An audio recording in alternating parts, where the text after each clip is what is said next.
This is the Redmi Note 11S, the phone that's gonna take the place of my iPhone 6.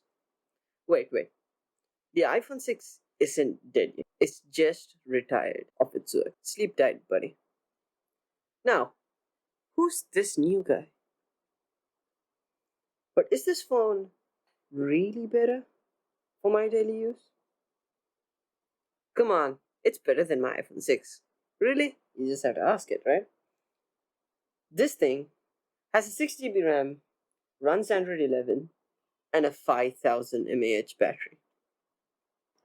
33-watt charger included in the box, unlike Samsung. And charges from 0 to 100 in just 58 minutes and lasts for almost 1.5 days, which is way better than my iPhone 6 can even do.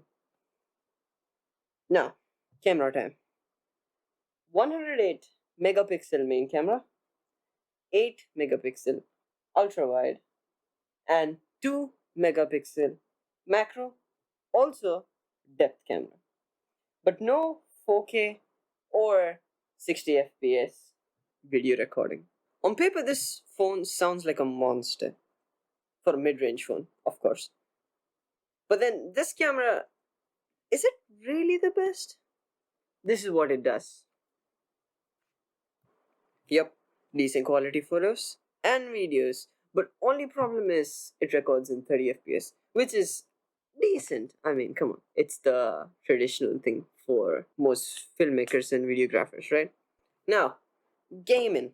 Okay, this thing uses a MediaTek Helio G96, as good as the Snapdragon 695, which is great. I mean, come on. Other things this phone has is 6 GB RAM, and this model contains 128 GB storage. And best part of them all is 90Hz to 60Hz refresh rate screen. You can select that in the settings if you want to run. Okay, runs games like Real Racing 3, Call of Duty decently.